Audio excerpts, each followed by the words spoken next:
그래서 이제 지금부터가 이제 공자 얘기입니다. 근데 이제 공자 얘기를 하려고 보니까 너무너무 막막한 거예요.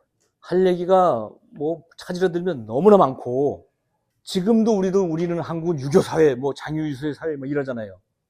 2500년간 지금 이게 진행이 되어 오고 있는 현재 진행형이라고.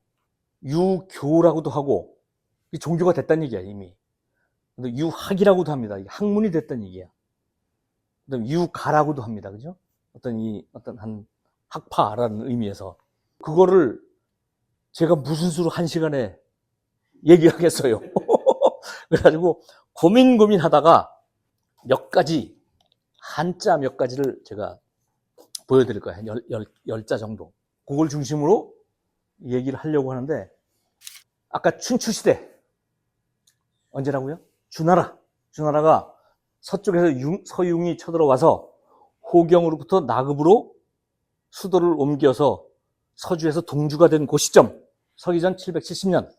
그때부터 그 진나라가 삼국으로 쪼개질 때까지, 그래서 더 복잡해질 때까지, 전국시대가 될 때까지의 시대를 춘추시대라고 하고, 공자님께서는 요 춘추시대에 사셨던 분이다. 그 얘기입니다. 자, 770년에 서유의 침입으로 수도를 옮겼다. 호경에서 나급으로 옮겼다. 그러면서 이 주나라가 쪼그라들고 나머지는 전부 다 제후국들로 구성을 했다. 그래서 150여 개 제후를 했대요. 그 중에서 중요한 나라가 요 5패랄에서 제진, 초, 오, 월, 요 5개가 이제 가장 중요하고, 그 외에도 100몇십 개 나라가 더 있었다.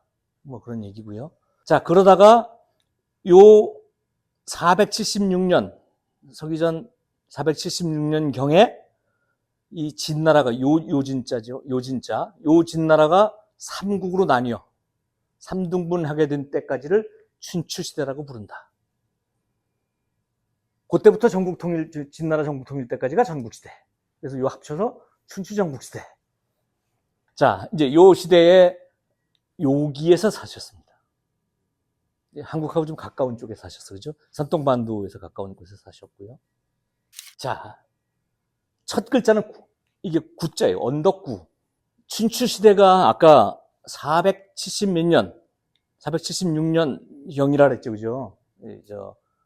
서기전 770년에서 476년까지라고 그러는데, 요 476년인지로 할지 아닐지는 여러 가지 설이 있어. 그래서 그럴 거 아니에요. 이제 나라가 셋으로 나눠졌다고 해도 그 셋으로 나눠진 게 확정적으로 된 시기도 있을 것이고, 그 확정적으로 된 것을 누가 승인한 시기도 있을 것이고, 사실상 나눠진 시기도 있을 거란 말이야. 그래서 이제 그 중에 어느 거를 취하냐에 따라서 춘추와 전국을 나누는 그 시기는 여러 가지 설이 있는데, 저는 이렇게 그냥 봐요. 요 설을 취하는데, 왜 그러냐면 공자님 돌아가신 해랑 거의 똑같아서 그래. 춘추라는 말은 공자님이 쓰신 책 이름이에요. 춘추라는 역사서를 썼어요. 그래서 그 이름을 따서 춘추시대라고 붙였기 때문에, 저는 이왕이면 공자님 그 생물년하고 비슷하게 이 춘추시대의 마감을 보고 싶다. 그래서 저는 뭐 이렇게 생각을 하는데, 어쨌든 노나라, 아까 그 산둥반도에 돼 있는 노나라의 약간 그 무관 출신, 그 키가 건장한 어떤 분이 계셨는데, 이름이 숭량흐리래요. 숭량흐. 공숭량흐리겠지. 그지? 공씨니까. 그죠? 어쨌든 이 숭량흐리라는 사람과 안징제라고 하는 여인 사이에서 태어났다. 이렇게 돼 있어요. 이름은 언덕구. 그 다음에 옛날에는 이제 이름 대신에 자를 많이 불렀대요. 그래서 이제, 야, 용화나 이러기가 좀 그러니까, 어이, 서광선생, 뭐 이렇게 하듯이, 이렇게 뭔가 그 별칭으로 이제 자를 많이 불러서 오히려 더 알려지기는 중리라고 알려져 있어요. 이 중자가 무슨 중자죠? 첫째 아들이 아닌 거예요. 이제 둘째 아들을 중자를 넣어요. 그죠? 어쨌든 이 사람의 그 생물년은 552년에서부터 479년 이때이고요. 그래서 이분을 유교의 시조로 삼고 있고, 그 다음에 똑같은 시대에 살았던 석가모니, 그리고 그때 살았던 소크라테스, 그 다음에 나중에 나오시는 예수와 함께 4대 성인이라고 불러. 인류의 4대 성인인 거야. 인류의 4명의 가장 큰 스승을 뽑으면 공자, 석가, 소크라테스, 그 다음에 이제 600년 후에 예수. 이제 이렇게 하는데 처음에는 칸트를 했었대요. 예수 대신에. 칸트가 굉장히, 우리 칸트 공부했던 기억나죠? 그죠? 굉장히 어려웠지. 어쨌든 이 정도의 위치를 하시는 세계 인류의 4대 성인의 한 분으로 추앙을 받고 있고, 이분이 쓴 책이 시경, 서경, 춘추 이렇게 있어요. 그 다음에 주역에다가 해설을 달아서 주역계사전이라는 책을 썼어요. 근데 이게 엄청난 거라고요. 제가 이제 제 일생의 목표가 이 책을 읽는 거예요. 그래서 여러 명이 저한테 이 책을 사줬어. 한번 읽어보셔라, 이걸 보셔라. 그래갖고 제가 이 똑같은 책을 3권 정도 가지고 있어. 근데 여태까지 못 읽다가 요새 읽고 있는데 한 3분의 1 정도 읽었는데 너무 어려워. 어쨌든 이 공자는 이 주역을 너무너무 좋아하셨대요. 그래서 이 사람은 약간 주역의 왕팬이셨고, 그래서 자기가 거기다가 해설을 다룬 주역계사전이라는 책을 쓰기도 했고요. 자, 공자가 세상을 떠난 후에 제자들이 스승이 남긴 말씀들을 모아서 쓴 책이 논어다. 이 논어는 공자가 쓰신 게 아니에요. 공자 얘기가 많이 나오지만 공자의 제자들이 공자가 살았을 때에 하신 말씀, 그때 하신 행적에 관한 에피소드, 이런 거를 모아놓은 책이에요. 그래서 이 구자가 중요한데, 이 구가 무슨 뜻이냐에 대해서 공자세가라는 어떤 사마천의 사기에 나오는 요 구절에 보면 요렇게 써 있어요. 되게 읽을 수 있잖아요. 그죠? 공자가 태어났다. 노나라의 창평향에서 태어났다. 창평향의 추비라는 데서 태어났다. 뭐 이렇게. 그 다음에 그 선조는 송나라 사람이다. 이렇게 보이잖아요. 그죠? 말하기를 공방숙이다. 선조가 공방숙이었다. 이거죠.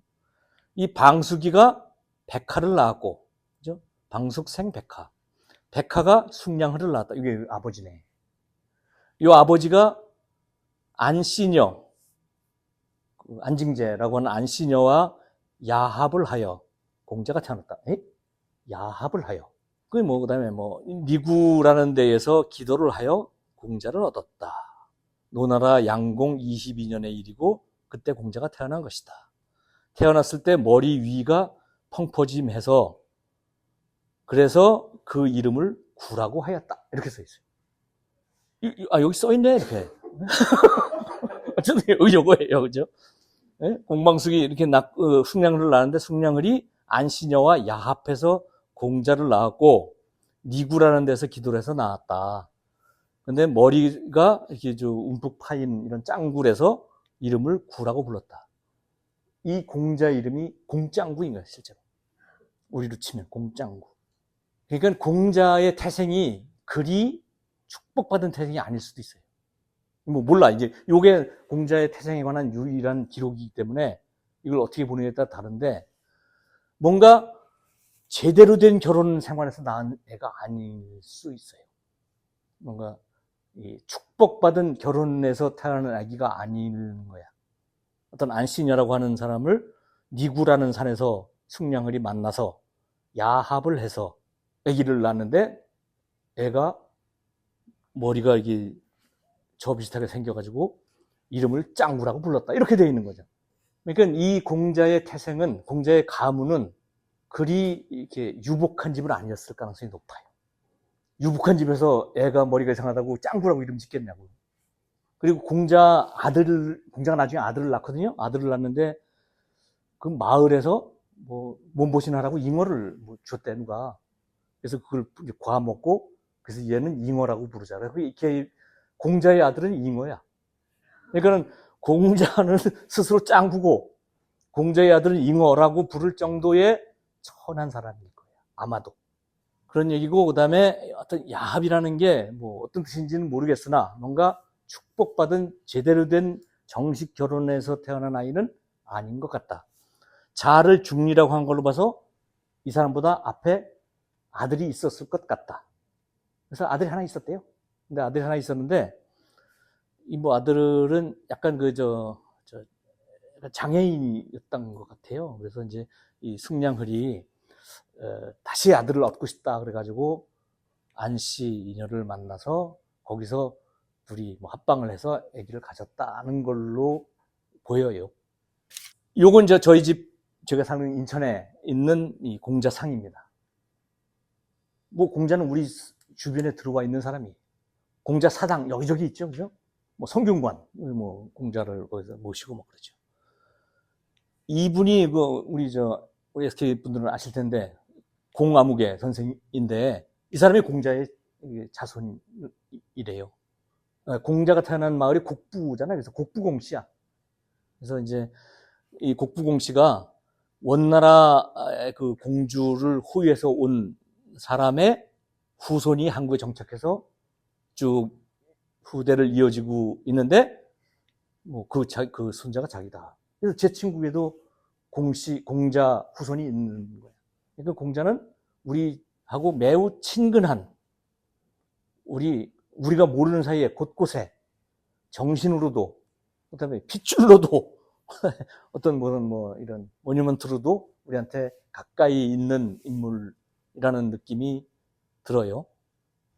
자, 그다음에 아까 이제 나라 이름 어떻게 했었죠? 하나라, 그다음에 상나라, 그다음에 주나라, 그다음에 진나라, 한나라 이렇게 진행한다 그랬잖아.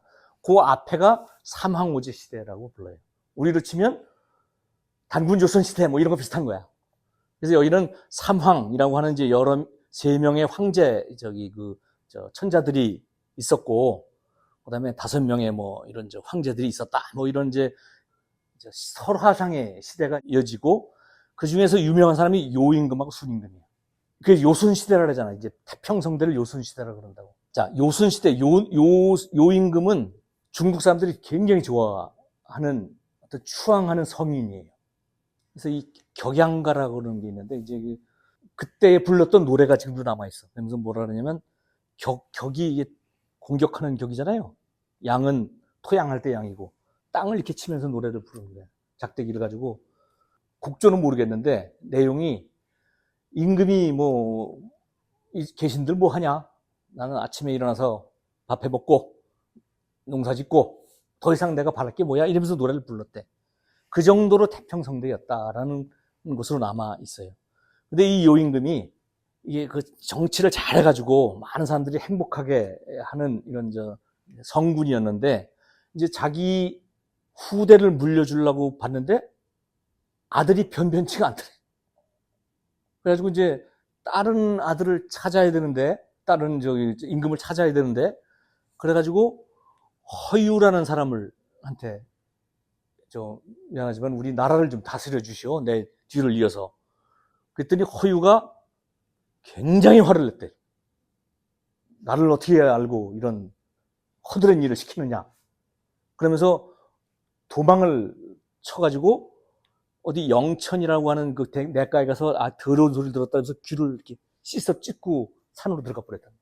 근데 이제 그 소부라는 어떤 한 사람이 소를 끌고 오다가 왜 거기서 귀를 씻어요? 이렇게 이제 물었을 거 아니에요. 그죠? 그러니까 허유가 나 오늘 더러운 소리 들어가지고 귀를 씻는 거야. 그랬더니 이 소부가 더러운 물 먹으면 안 되겠다 그래서 소를 끌고 위에 가서 물을 먹이더라는 거예요. 그런 고사가 남아 있어요. 그 당시에는 권력을 탐하고 왕위를 찬탈하기 위해서 하던 게 아니라 오히려 서로 양보하려고 하던 시대에 그 정도의 정치를 했다 하는 걸로 이 고사가 남아 있을 정도고 결국은 그 아들한테 안 물려주고 사위인 순이라는 왕한테 아들을 넘겨줍니다. 이 순한테도 그 왕위를 넘겨주기 위해서 굉장히 노력을 많이 했대요. 근데 어쨌든 결국은 이 순한테 양위를 하게 되고 이 또 순임금이 굉장히 또 정치를 또 잘했대요. 그 순임금은 이제 어머니가 일찍 돌아가셔가지고 계모가 이렇게 하에서 자랐는데 계모가 순임금을 죽이려고 여러 번 노력을 하는데 그때마다 죽음을 가까스로 모면하고 했는데 그렇게 자신을 죽이려고 한 계모에게도 지극한 효도를 바쳤대요. 뭐 그래갖고 이제 이복 동생하고 이제 계모가 자기를 죽이려고 했던 것도 다 이제 용서를 하고, 그래서 굉장히 효성스러운 사람으로 이제 남아 있고, 그다음에 백성을 교화해서 이제 여러 가지 나라를 잘 다스렸다. 그다음에 또 다른 사람한테, 우울한 사람한테 양위를 해서 이 사람이 하나를 건국했다. 그래서 아까 하, 상, 주, 진, 한 이렇게 나가는 이제 그 하나라를 이 순이 양위한 이 우가 건국을 해서 그때부터 이제 하나라가 이제 역사 시대가 시작이 되는 거고요. 아까 얘기했죠. 근데 그 하나라에 걸왕이라고 하는 아주 나쁜 왕이 있어가지고 탕이 처단하고 상나라를 세웠다. 근데 이 상나라를 예전까지는 은나라라고 불렀어요. 그래서 보통 사람들은 하은주진 이렇게 생각하는 사람도 있어. 근데 이제 은은 도읍지가 은이래요. 수도 이름이 은이라서 은나라라고 불렀는데 상나라라고 요새는 통일을 한 것 같아요. 근데 이제 도읍지가 은이었기 때문에 은나라라고도 불렀고, 에이 그냥 은상이라고 부르자. 그래서 은상나라라고 부르는 사람도 있어. 근데 이제 마지막 왕이 주왕이었는데 얘가 주지웅님 하던 애다. 이게 막 술로 막 연못을 만들어 놓고 했던, 방탕에 빠졌던 사람이고, 이 주왕을 물리친 사람이 요 무왕이, 그래갖고 이 주나라를 세운 거야. 근데 이 무왕의 동생이 있어요. 그 이제 문공이라고 하는 이제 이름이 단인데, 문공이라는 이 사람이 있었는데, 요 사람이 엄청 그 인의의 상징 같은 사람이에요.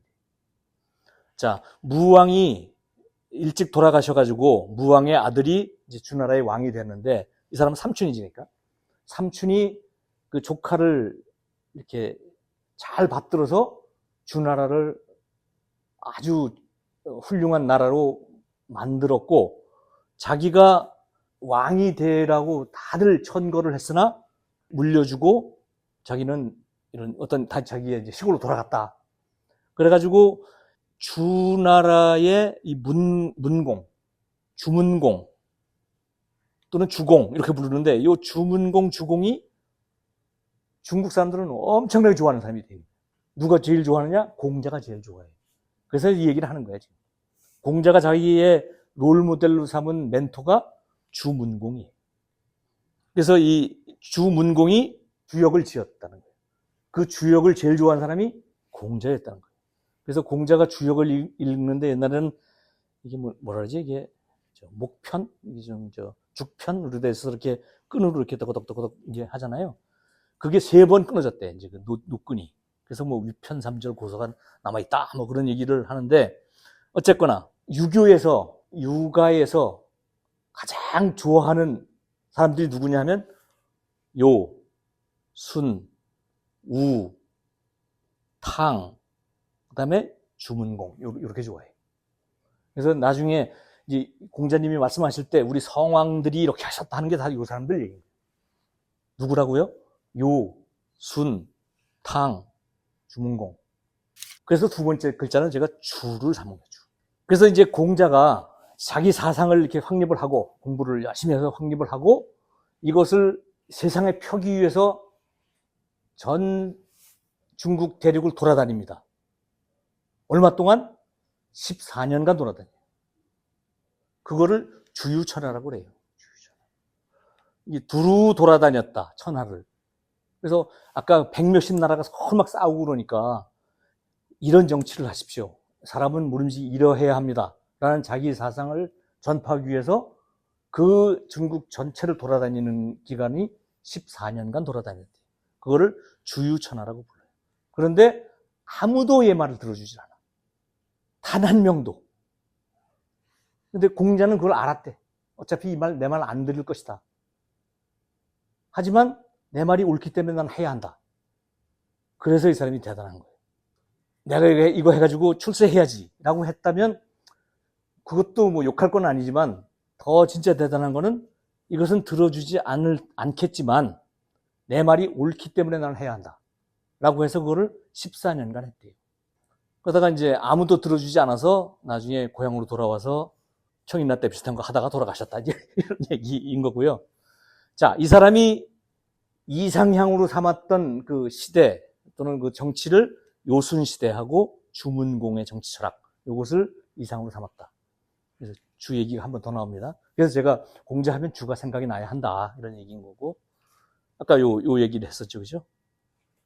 요임금, 순임금, 우임금, 탕임금, 주공. 요게 이제 공자가 수왕했던 자기의 어떤 멘토, 뭐 이런 얘기고요. 그래서 특히 이 주공을 엄청 숭앙을 해서, 이 주공하고는 이제 몇백 년 차이가 나요. 공자 시대하고는 훨씬 옛날 사람이야.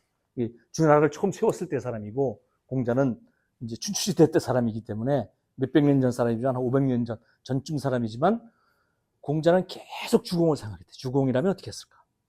주공이 쓴 주역을 읽고, 주역을 3번 줄이 끊어질 정도로 읽고, 뭐 이런 얘기도 있고요. 스스로 자기가 그 해설서도 쓰고, 그래서 이 주역을 굉장히 숭앙을 했고, 공자가 이런 말도 해요. 나중에 내가 늙었나 보다. 이제는 주공이 내 꿈에 잘 안 나타나네. 꿈에 안 나타나는 것을 한탄할 정도로 주공을 사모했대. 그래서 공자 했을 때 첫 번째 글자는 아까 공구, 짱구, 두 번째 글자는 주를 생각하면 좋을 것 같다. 그리고 공자가 자기가 이제 세상을 올바르게 바로잡아서 돌아가고자 했던 이상향이 주나라예요. 그래서 이제 주 얘기는 계속 나올 거예요. 자, 이제 그 유학이 점점 이제 체계화돼서 오늘에 이릅니다. 이제 어떤 그 계통이 이렇게 이어져요. 공자가 계시고 주역을 엄청 좋아했다 그랬고, 그죠? 스스로 요 세 책을 지었다. 시경서경, 춘추를 지었다. 그 다음에 공자의 제자인 정자가 있는데, 정자가 대학이라는 책을 지은 걸로 알려져 있어요. 공자의 제자들이 논을 지었고, 그 다음에 정자가 대학을 지었는데, 이 정자는 효도에 관해서 제일 숭앙하는 사람이에요. 효하면 정자야. 그래서 효경이라는 책도 지었어요. 그 다음에 자사, 요건 이제 공자의 손자인가 뭐 그래요. 어쨌든 정자로부터 배운 자사가 중용이라는 책도 지었고, 그 다음에 이제 맹자가 요 자사로부터 배운 사람이 맹자예요. 그래서 맹자가 스스로 나는 요 계통의 이 도통을 이어받은 정통파다, 이렇게 이제 주장하는 게 요래서 그래요. 그 나중에 이제 송나라 때 가면 이제 주자가 나옵니다. 이 사람이 대학 중용 이걸 합쳐서 예기라는 책으로 이제 묻고 이걸 성리학으로 발전시켜요. 요 주자의 성리학이 한국으로 들어와서 한국 조선시대의 건국 이념이 되는 겁니다. 그래서 요 논어, 맹자, 중용, 대학, 요거를 사서라고 부르고, 그 다음에 시경, 서경, 역경, 춘추, 예기, 그래서 오경이라고 불러. 그래서 요런 책들을 주로 이제 유교에서는 경전으로 삼아요. 사서, 오경. 그죠? 그래서 오늘은 그 중에서 어떤 걸 한다고요? 논어. 다다음 달에는 이제 맹자를 할 거고. 근데 대학 중용도 좀 하려고 그래, 오늘. 그럼 요거까지 하면 사서를 다 하는 거야. 대단한 거지. 사서를 다 떼는 거야. 자, 논어맹자 중용대학, 뭐, 보통 이렇게 부르죠. 자, 그래서 그렇게 해서 형성된 게 이제 유라고 합니다. 이게 선비라는 뜻이에요, 선비. 또는 유교에 관한 어떤 생각 또는 무리, 이런 사람들을 이제 유라고 부르는데, 자, 제자백가의 하나로 유학이 성립을 합니다. 공자에 의해서. 나중에 진나라가 되면, 진나라는 법가로, 그죠? 법가를 채용해서 부국강병을 이루고 중국을 통일한 나라예요. 그러니까 유학에 대해서 싫어해. 그런 식으로 해서는 안 된다는 거예요. 일단 말 안 들으면 패고, 말 잘 들으면 상 주고, 그렇게 해야 문제가 풀리지, 훌륭한 일을 하라고 자꾸 얘기해봐야 아무 소용없다. 그런 얘기하는 애들 다 죽여. 이래갖고 분서갱유를 일으켜서 그때 이제 유교가 큰 시련을 겪습니다. 그러다가 이제 진나라가 금방 망해요. 그죠? 짧게밖에 안 이어지고, 그 다음에 이제 한나라, 아까 뭐였죠? 하, 상, 추, 진, 한, 요 한나라 때 다시 이 공자의 학문을 되살리자 하는 이제 훈구학 열풍이 불어서 한나라가 그 이후에 중국의 주류 사상이 됩니다. 그러는 중에 도교가 나오고, 뭐 나왔다기보다는 같이 경쟁을 하고 있었고, 불교가 전래가 되면서 다시 유교가 위기감을 느꼈을 것 같아. 자, 공자의 책들 읽어보면 어떻습니까? 주로 뭐 이렇게 해라. 아침에 일어나서 공부해라. 뭐 무슨 부모님 나가실 때는 인사를 잘 드려라. 밥은 이렇게 먹어라. 뭐 이런 얘기잖아. 우리 실제 생활, 우리 실제 그 나라를 다스리는 방법, 뭐 요런 거에 대한 얘기인데, 도교나 불교는 어때요? 우주 얘기를 막 한다고. 내세, 전생, 이 우주를 전체를 아우르는 어떤 섭리, 도 이런 얘기를 하니까 차원이 달라. 유교로서는. 유교는 약간 무슨 실무 매뉴얼 비슷한 꼴이 되는 거예요. 그 도교나 불교에 비해서. 그래서 야, 이러다가는 우리 손님 다 뺏기겠다. 그래가지고 유학이 반성을 하고 혁신을 합니다. 야, 우리도 그런 거 좀 포함시키자. 그래가지고 여러 사람들이 나와요. 송나라 때. 이 음양, 태극 이런 얘기 사상을 막 받아들이고, 그 전까지는 공자 논어 읽으면 그런 게 없어요. 이 세상은 음과 양으로 구성되어 있으며 뭐 이런 거 없다고. 어른들 만나면 인사 잘해. 뭐 이런 얘기만 있다고. 그랬다가 이제 이런 걸 하는 거야. 그 다음에 천지의 시간, 그 다음에 기와 뭐 기철학, 뭐 이런 쪽으로 이제 이 우주는 무엇일까? 우주는 어떻게 운행되는 것일까? 하는 얘기를 다 집어넣습니다. 그게 이제 대표적인 게 송나라의 주자인 거죠. 그래서 성리학이 되는 거예요. 성리학은 매우 철학적이 됩니다. 그 전까지의 공자 얘기는 주로 실무적인 얘기, 그 나라를 다스리는 어떤 기술적인 이런 얘기 중심이었다면, 이 때를 거치면서 유학이 좀 더 형이상학적으로 가요. 이 세상은 어떻게 구성되어 있으며 처음에는 무엇이 있었을까? 그것을 움직이는 어떤 원리는 무엇일까? 그 이라는 어떤 이상일까? 기라고 하는 어떤 에너지일까? 뭐 이런 걸로 이제 포함시키면서 성리학이 완성이 돼 갑니다. 그래서 공자시대의 어떤 유학과 지금의 유학은 많이 다를 수도 있어요. 그 달라진 게 주로 송나라 때의 주자 및 이분들의 영향이다는 얘기고, 그걸 포함해서 지금은 이제 유라고 부릅니다. 지금은 글자가 뭐가 나왔죠? 공구, 그다음에 주, 그다음에 이제 유. 이제 이렇게 형성된 이 유가에 대해서 공부를 할 거다라는 얘기인 거고요.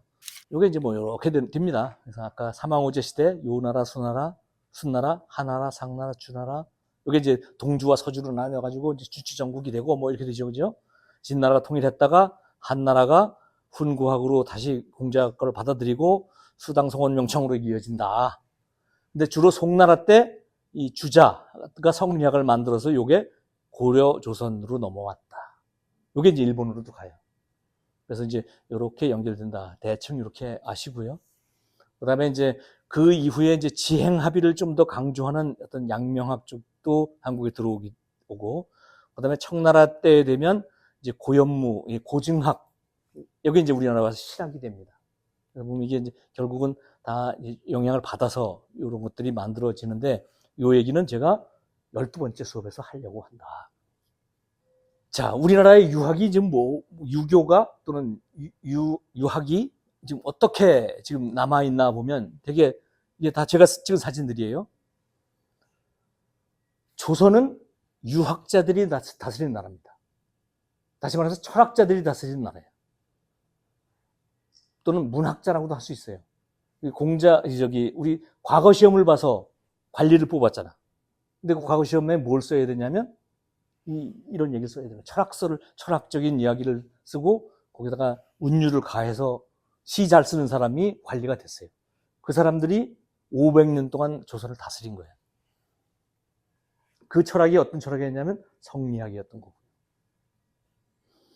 조선 왕조를 500년간 유지한 동력이 바로 이 철학이었다. 근데 이 철학이 가지고 있는 어떤 한계, 어떤 약간 고답성, 이런 것들이 결국은 또 우리나라를 망국으로 이끈 것이기도 하지요. 요거는 이제 성균관에 있는 대성전이라고 합니다. 대성이 이제 큰 성인이란 뜻이야. 누구게? 공자. 공자를 모신 성가 있고요. 요거는 이제 문헌서원이라고 제가 이제 서천에 여기 가본 사람 가봤나? 아까 못 가봤구나. 여기 이제 제가 찍으니까 없겠구나. 여기 이제 우리 문헌서원에 예. 여기는 도산서원. 여기는 소수서원. 이게 무슨 서원이 있었고, 이게 이제 다 유학을 가리키고 공자의 사상을 배우기 위해서 곳곳에 설치했던 아카데미였죠, 그죠? 제가 이제 일하고 있는 곳이 아름다운 서당이잖아. 이 서당도 다 그런 데서 온 거예요. 그죠? 거기서 온 거고. 자, 논어의 첫 글자. 아닙니다. 자로 시작해, 자. 자왈, 이런 거 시작해, 자왈. 이 자가 선생님 자라 그랬죠, 그지? 선생님 말씀하시길. 근데 요거는 허사 비슷하고요, 그죠? 실제적인 글자는 학입니다. 맞습니다. 장 선생님이 얘기했듯이 학이시습지 불역렬호, 유붕자원방내 불역낙호, 인부지불온, 불역군자호. 이렇게 돼 있어요. 여기 굉장히 유명한. 자, 왜 학자를 지금 제일 처음에 넣었을까? 중요하니까 넣었겠죠. 다음 달에 노자를 할 텐데, 노자 도덕경 첫 글자는 뭐예요? 도로 시작합니다. 도. 도가도, 비상도, 명가명, 비상명. 이렇게 시작해요. 자, 노자는 도에 관한 얘기를 할 거야. 공자는 학에 관한 이야기로 시작을 합니다. 그래서 이게 굉장히 상징적인 얘기예요. 학문을 닦아라. 이제 공부하는 것부터 시작하는 거예요. 공자답죠, 그죠? 학문을 닦고 스스로 수양해서 성품을 완벽히 하고 시습하면, 때로 익히면 타인을 편안하게 해줄 수 있다. 자기를 닦으면 사람을 편안하게 해줄 수 있다. 숙이 아닌 또는 숙이 치인 다른 사람을 잘 다스릴 수 있다. 자신을 닦으면, 자신을 수양하면 다른 사람을 편안하게 해줄 수 있다. 다른 사람을 잘 다스릴 수가 있다. 그러면 지금 어지러운 이 춘추시대의 질서를 다시 가져올 수 있을 것이다. 제일 먼저 할 게 뭐라고? 학부터 하는 거야. 공부를 열심히 해서 자기 몸을 잘 닦으면 다른 사람을 편안하게 해주고 다른 사람을 잘 다스릴 수가 있다. 그러면 춘추시대와 같은 이런 복잡한 지금 이 난국을 질서롭게 만들 수 있을 것이다. 그래서 그걸 극기복례라고 불러요. 극기, 자신을, 이기심을 극복하고 복례, 예를 되돌리는 거예요. 예를 되찾아오는 거예요. 예가 뭐냐면 주나라의 예야. 지금의 이 어려운 이기심을 극복하고 주나라의 그 아름다웠던 예절 바른 그 시대를 찾아봅시다. 라는 거예요. 주문공이 꿈꿨던, 주문공이 이룩했던 그 주나라의 질서정연한 그 시절로 돌아갑시다. 그게 극기복례예요. 그렇게 하는 사람을 군자라고 불러. 그런 리더를 군자라고 부르고, 그렇지 못한 놈들을 소인이라고 부르는 거예요. 자, 그러면 아까 시습이라는데 시습이 뭘까요? 시습. 때로 습하는 거죠. 그죠? 그래서 이제 아까 그 사진 나왔던 공아무개 씨가 지난번에 아까 그 사진 찍은 그날 나한테 이런 얘기를 해주는 거야. 자기 딸이 있는데 이 친구가 나랑 옛날에 되게 친하게 지냈어요. 그래서 이제 그 딸을 저도 아는데 걔가 어디 성균관대를 갔을 거야, 결국은. 성균관대를 갔는데 갈 때 면접시험을 보러 가는 날 제 친구 공아무개 씨가 그 딸한테 너 지금 어디 가니? 그러니까 이제 오늘 면접이에요. 그러더래. 그래서 잠깐 일로 와봐. 그러면서 딱 한마디 코멘트를 해줬대요. 너가 이제 공씨인 거를 알고 너 어디 공씨야? 그러면 곡부 공씨입니다. 공자의 후예네. 이렇게 이제 분명히 면접이 진행될 거니까 뭐 공자에게 한마디 외우고 가라. 이렇게 얘기를 했대. 그래서 외우고 간 게 학이시습지 불역렬호를 외우라 그랬대. 그걸 중국말로 외워가라. 이게 이제 중국에서 살았기 때문에 이제 중국말을 잘해. 그러니까 이제 그거를 한번 되뇌이어서 하기시습지 불응여로를 뭐 했겠지. 뭐 이렇게 이제 외우라고 하고, 그 다음에 시습에 대해서 네가 한번 한마디를 해라. 면접관한테 시습이라는 게 때때로 익힌다. 시간 날 때마다 익힌다라는 거로 해석하지 않았으면 좋겠습니다라고 얘기를 해라. 때를 놓치지 말고 학습해라.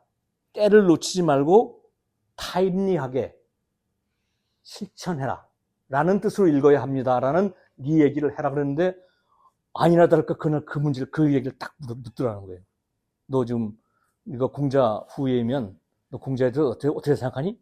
이럴 때 이제 쫙 했다는 거예요. 하기시습지 불응여로를 딱 얘기하면서 이 시습에 대해서 저는 이렇게 생각합니다라고 얘기를 했다는 거예요. 근데 저는 그래갖고 당당히 합격을 했다는 얘기를 그날 와서 해주는 그 사진이었어, 아까.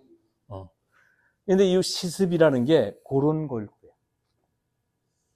이제 제가 나중에 이제 우리 종합 시간에 제가 이제 하려고 준비를 해놨는데, 시간이 나면 오케이저널리 복습해라 하는 게 아니고, 다 공부할 땐 때가 있는데, 그 공부하는 그 학하는 것을 그 시간을 넘기지 말고 타임리하게 실천해라는 뜻으로 해석해야 된다라는 생각이 있어서 이참에 이제 그 일화를 소개를 했고요. 그래서 이번 글자는 학입니다. 그래서 학이시습지 불응여로. 그래서 이 굉장히 상징적인 말이기도 하고, 공자의 사상이 어디서부터 시작이 되는지. 자, 학으로부터 시작한다. 자기 몸을 닦아라. 자기를 수신해라. 그러면 다른 사람을 편안하게 해줄 수 있다. 숙이 아닌, 또는 숙이 치인. 그러면 극기복리할 수 있다. 자신의 이기심을 버리고 주나라의 예법으로 돌아갈 수가 있다. 라고 연결이 된다. 이거죠. 요런 글자가 있어요. 이게 무슨 글자인지 아십니까? 요게 무슨 글자예요? 요만큼. 여기 아들자야. 공이야, 공. 근데 요만큼은 맹이야, 맹. 그죠? 요게 이제 사실은 계집년인데, 요건 뭐예요, 그러면? 졸호. 요만큼은 배울학. 공맹호학. 제가 공맹호학이래. 그러니까 이게 만든 글자, 이거 이제 유머로 만든 글자인데, 공자와 맹자는 학문을 좋아하셨다. 중국의 글자래요, 공맹호학. 그래서 이제 이 육아에서는 얼마나 이 학을 좋아하는지를 알 수가 있어요. 이런 글자를 장난으로 만들 정도로. 제가 이제 서각으로 이걸 만들어 놓은 것도 있어요. 공맹호학. 어쨌든 그 학이 굉장히 육아에서는 중요하다. 그런 얘기인 거고요. 자, 그래서 최고의 목표를 삼는 것이 인이다. 이렇게 돼 있죠. 그죠? 인. 그래서 유교의 이상은 인이다. 이렇게 얘기하죠. 인. 그래서 인은 이렇게 씁니다. 유학에서 최고로 목표로 삼는 것은 군자가 되는 것인데, 군자는 요걸 갖춘 사람을 군자라고 한다. 그래서 과연 그 인이 뭘까? 그걸 가지고 이제 여러 가지 찾아보면, 인간됨이다. 사람이라고 똑같다는 거예요. 이제. 사람다움이다. 또 하나는, 여기 보면, 번지라는 사람이 이렇게 물어요. 번지문인. 번지가 인에 대해서 물었더니, 공자님이 말씀하시기를 애인이라. 사람을 사랑하는 것이다.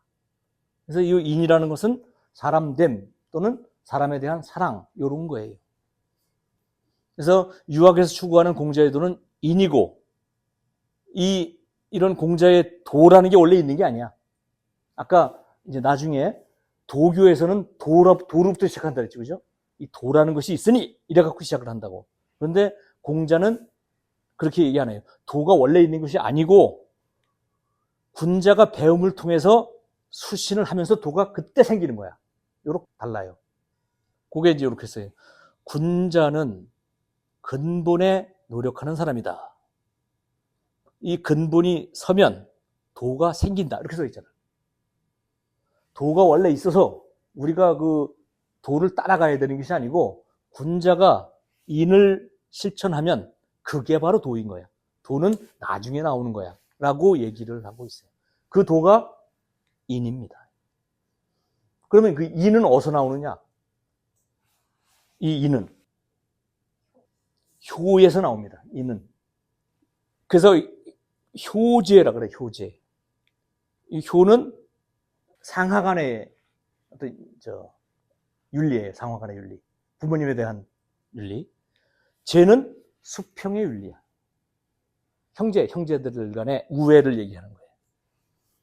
이 하기편에 논어의 제1편이 하기편이거든요. 그 하기편에 이렇게 나와 있어요. 효제라는 것은 인의 본이다. 요 인의 근본이다. 효에서 나옵니다. 인은. 그러니까 뭐 제 얘기가 아니라 공자 말씀하시기를 그 유교의 가장 높은 덕목은 인인데 그 인은 효로부터 나온다. 그래서 다음 글자 효입니다. 효. 지금까지 뭐뭐 했는지 한번 기억나나요? 자, 한번 해볼까? 처음에 구, 그 다음에 주, 그 다음에 유 했죠.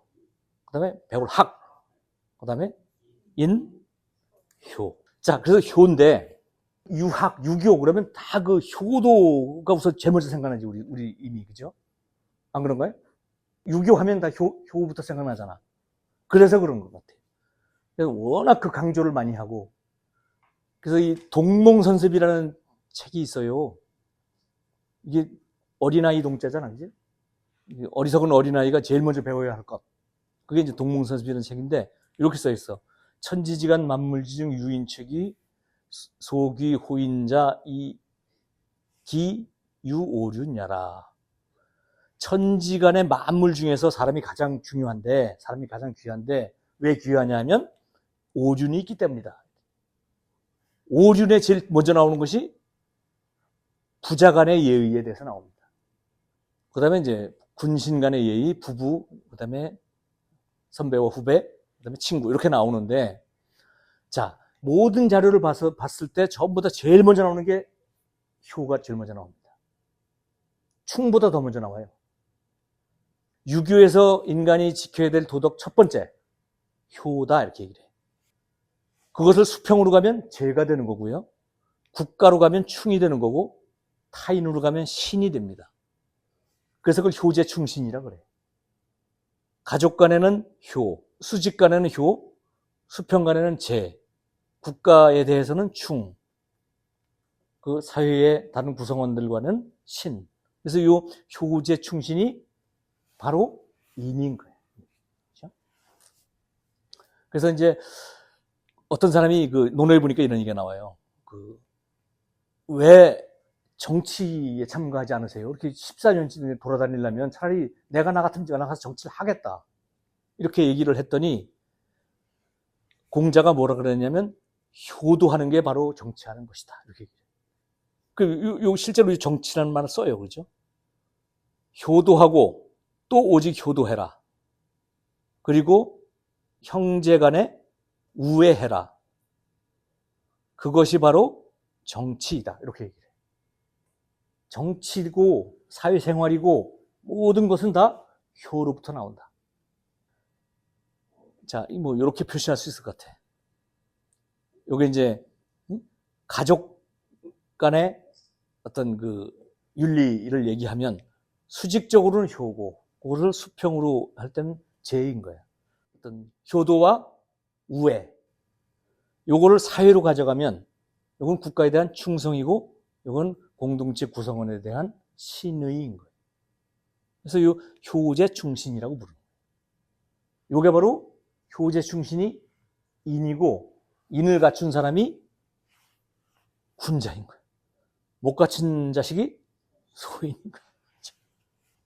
자, 다음 글자는 예입니다. 자, 그럼 효를 실천하면 어떻게 할까? 효를 실천하는 방법. 부모님한테 효도하려면 어떻게 하면 될까요? 용돈을 드린다. 태연 씨, 어떻게 하면 좋을까? 마음을 편하게 해드리. 용돈을 드려가지고. 그래서 이제 공자님한테 물어봅시다. 공자는 이렇게 얘기를 해요.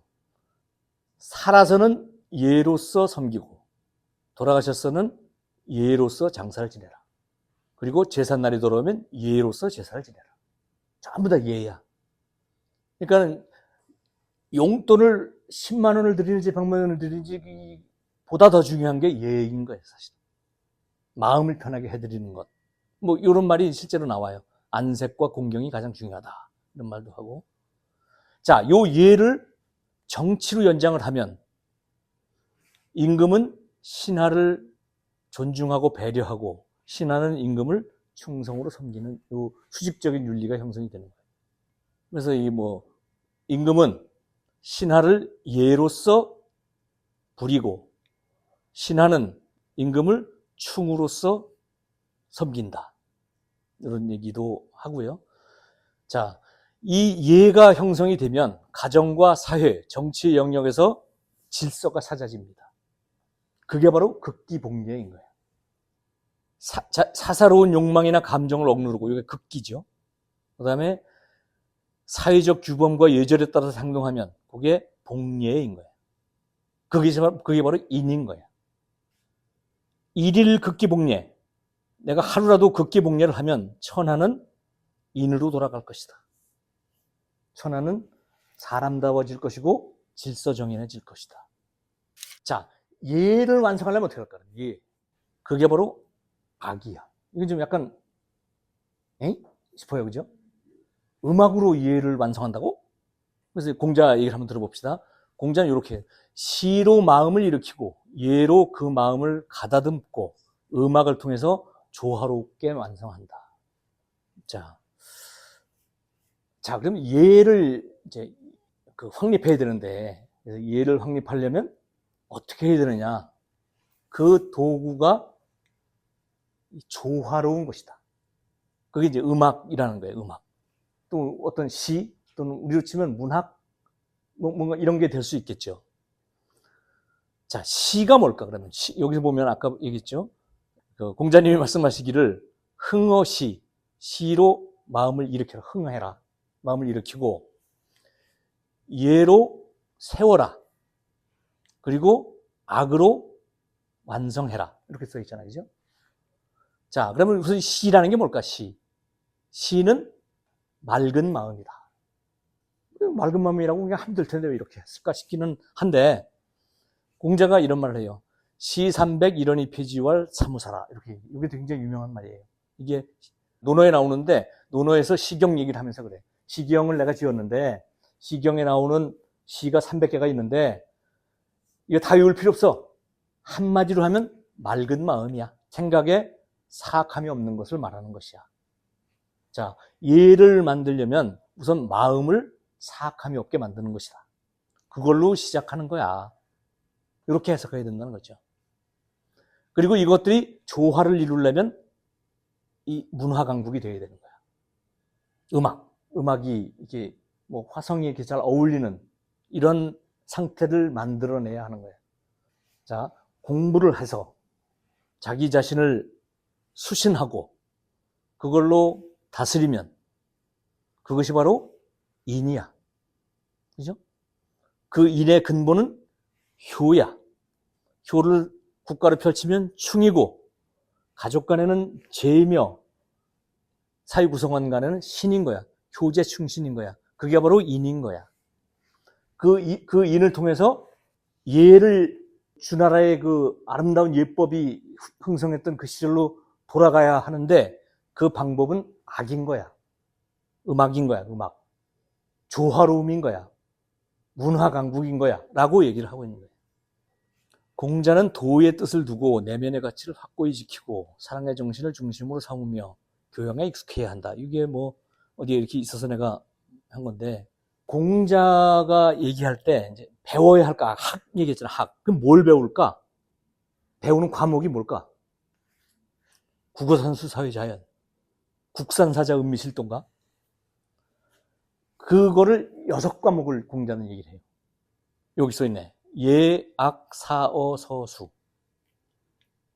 예절, 음악이 들어가. 활쏘기, 말타기, 글쓰기, 숫자, 요걸 얘기해요. 예약사서, 그걸 육례라고 불러요, 육례. 그래서 공자 학위시습지 할 때 뭘 학하느냐? 이 육례를 배우는 거예요. 그거를 그리고 타임리하게 복습해서 자기 걸로 만드는 거야. 그게 학위시습인 거야. 그러면 자기 수신이 되는 거야. 그러면 다른 사람을 잘 다스릴 수가 있어. 다른 사람을 편안하게 해줄 수가 있어. 그게 극기복례인 거야. 그게 인인 것이고, 인은 효로부터 시작하는 거야. 효제 충신. 그게 이제, 그거를 좀 더 확장하면, 가족 구성원 간에, 그 다음에 임금과 신하 간에, 국가 간에, 그 다음에 사회 구성원 간에 효제 충신인 거고, 그것이 잘 이루어진 상태를 예라고 하는 건데, 그것의 완성은 악으로 하는 거야. 이렇게 이제 연결이 되는 거예요. 자, 예와 악의 관계에 대해서 좀 저도 약간 좀 이게 수긍이 잘 안 돼서 몇 개 더 찾아봤는데, 예의 용은, 예의 쓰임은 조화를 귀하게 여기는 것이다. 아까 그 예라는 것이 조화로운 거고, 선왕의 도라는 것은 그것을 아름답게 하는 것이다. 아까 선왕이 누구라고요? 요, 순, 당, 우, 주문공, 이런 선왕의 도라는 것은 바로 조화를 얘기했던 사람들인 것이다. 이런 말도 있고요. 그 다음에 원래 예는 천지지별이며 악은 천지지화이다. 예는 분별을 위한 것이고 악은 조화를 지향한다. 요게 악이 저거예요. 음악할 때 악이야. 나쁜 악이 아니고. 조화만을 위한 조화로는 안 된다. 그래서 화이부동이라고 불러요. 조화롭긴 하지만 모든 것을 똑같게 만들 필요는 없어. 서로 다름을 인정하고 화합하면 되는 거예요. 억지로 같아지게 할 필요가 없는 거예요. 그래서 공자가 얘기하는 이 조화 또는 악이라는 거는 이렇게 얘기를 해요. 조화를 이루되 굳이 같아지려 할 필요는 없다. 당신과 나는 다른 사람인 거 맞아. 우리가 서로 화합하면 되는 거야. 그러면 그게 문화이고 화합이고 그것이 잘 되면 예가 되는 거고, 그게 이제 인으로 가는 길이다. 이런 얘기를 이렇게 같이 읽어보면, 이 사람이 생각했던 예와 악의 관계가 이런 거다. 이런 거를 알 수가 있을 것 같아요. 그런 걸 잘하는 사람이 성인이 되는 거예요. 이 사람이 아까 인류의 4대 성인이라고 그랬잖아. 이 사람이 왜 성인 소리를 들을까? 라는 걸 생각해 봤어요, 제가. 이 사람이 훌륭한 얘기를 많이 하셨는데, 그 정도 훌륭한 얘기 한 사람 되게 많지 않나? 이런 생각이 일단 들고, 굳이 이분을 그 4대 성인에까지 올려야 할 이유가 도대체 어디 있을까? 라는 거를 제가 생각해 본 내용인데, 여러분들이 공감을 하실지 모르겠어요. 공자 논어 그 2인편이라는 데 보면 요런 말이 나와요. 조문도 석사가의. 아침에 도에 대해서 들으면 조문도, 저녁에 죽어도 가하다, 좋다. 내가 도를 아침에 들으면 그날 죽어도 여한이 없다 라는 얘기잖아요. 그죠? 그 자리에서 죽지 왜 저녁에 죽나 싶기도 하고. 그래서 어떤 사람은 그걸 갖고 막 논문도 쓰고 그래. 이 아침과 저녁 사이는 실천하는 시간이다. 이런 논문도 있고. 그런데 어쨌든 그건 그 사람 얘기고, 어쨌든 이분이 이제 도를 찾으려고 노력을 한 거야. 그러면서 그 나름대로 체계를 세운 거죠. 학으로부터 시작해서. 그 공자의 도 그 하나로 전체를 관통을 하고 있다. 자기 사상은. 그래서 그걸 이리관지라 그래요. 이리관지란 말도 우리 가끔 쓰는 용어야. 그러니까 이 뜻을 굽히지 않고 하나로 쫙 밀고 나가는 사람을 이리관지라고. 무엇으로 그 이리관지 하는지를 누가 물었더니 그것은 진실함과 사랑이다. 이렇게 얘기를 했대요. 요게 이제 그 내용이야. 정자가 물으셨네. 정자가 그 효에 대해서 아주 최고로 숭앙하던 사람이라 그랬고, 공자의 제자라 그랬고, 무릇, 이게 이제 모름지기 이런 얘기예요. 선생님의 도는 충서입니다. 이렇게 얘기를 했어요. 충과 서다. 충성스러움과 서다, 서. 서가 뭐야? 용서할 때 서자거든요. 저게 이제 사랑이라고 이제 풀더라고요. 자, 어쨌든 이 자기가 들은 도를 가지고 이 중국 전체 천하를 주유하면서 자기의 생각을 펴기 위해서 몇 년 동안? 14년 동안 이 주유천하를 했지만 아무도 들어주지 않았다 그랬죠. 그러면서 근데 그 들어주지 않을 것을 자기 스스로도 알고 있었다는 얘기고, 그래서 이 공자를 별명이 이거야. 안 될 줄 알면서도 하는 사람. 이게 그 헌문편에 나와요. 그러면서 이제 거기 어떤 사람이 이제 가서 우리 선생님이요 그랬더니 누구요 그랬더니 저 우리 공자 선생님이요 그랬더니 안 될 줄 알면서 하는 사람 이렇게 얘기를 했대 그 이웃이. 그게 그 얘기야. 불가 그렇지만 하는 사람 이렇게. 이게 될 수 있다고 생각해서 한 사람이 아닌가 이 사람. 아침에 도를 들었는데 그 도가 올바르기 때문에 자기는 14년 동안 한 거야. 가망이 있어서가 아니기 때문에 했던 거고 옳기 때문에 실천한 거죠. 그거는 이런 정도면 성인이라고 할 만하다. 이 훌륭한 얘기는 얼마든지 할 수 있지. 그럴듯한 얘기, 올바른 얘기 할 수 있지만 이거는 안 될 걸 알면서 14년 동안 노력한 거는 보통 사람은 아니다. 난 그래서 이 사람은 성인이라고 생각이 드는 거다.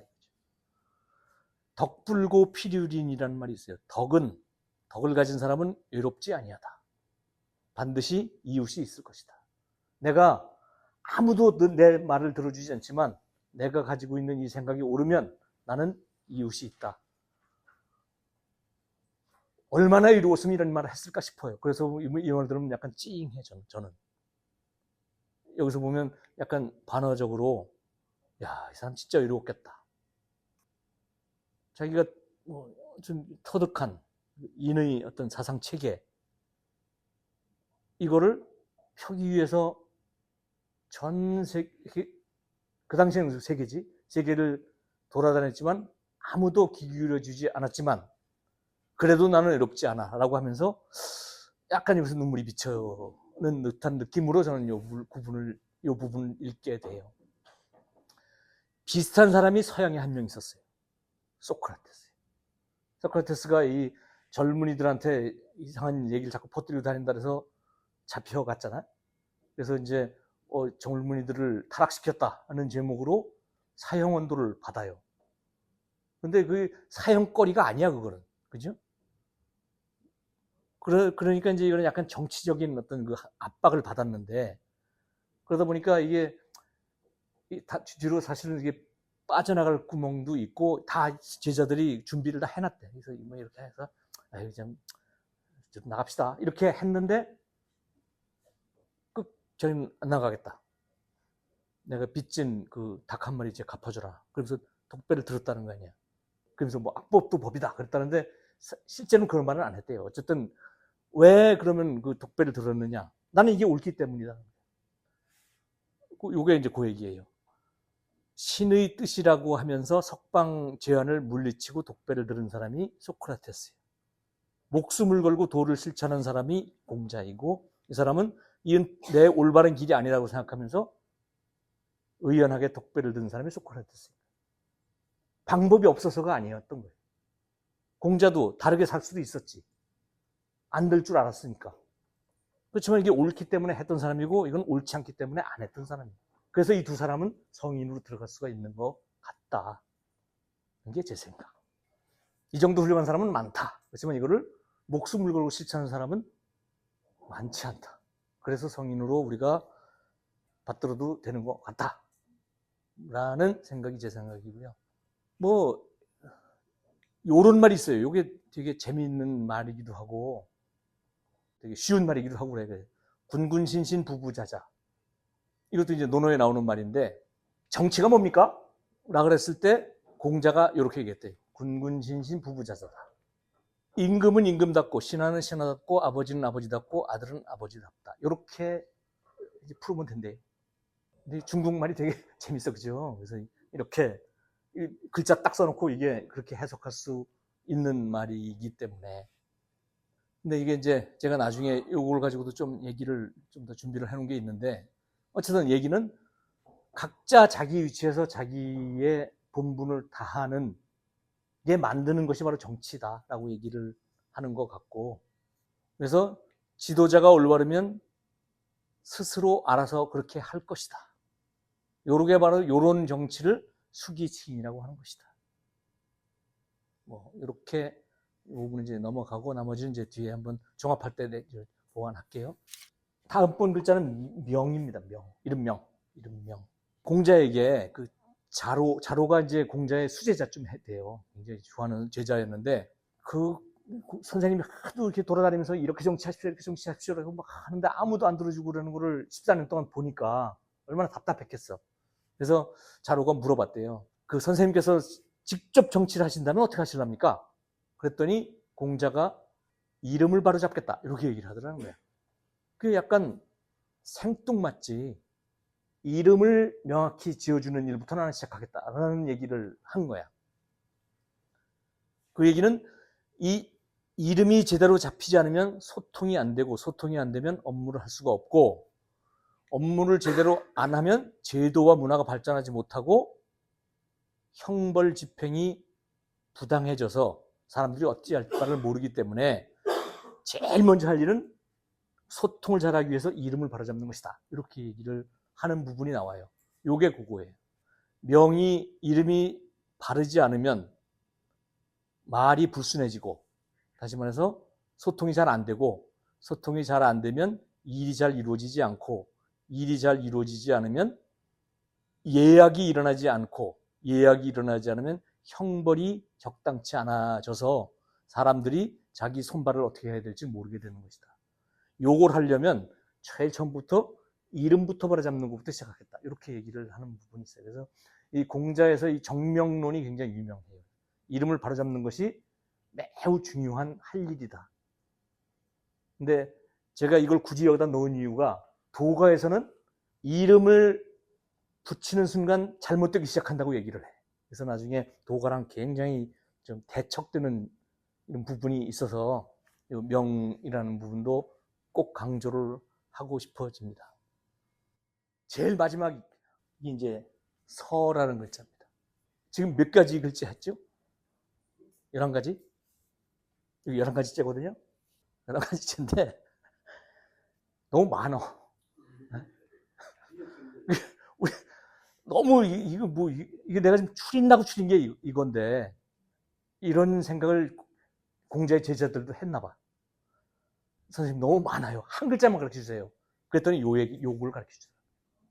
이 너무 많은데 딱 한 글자만 가르쳐 주세요. 라고 했더니 공자가 얘기한 게 그것은 서다. 이렇게 얘기를 했어요. 공자의 제자가 77명이었대요.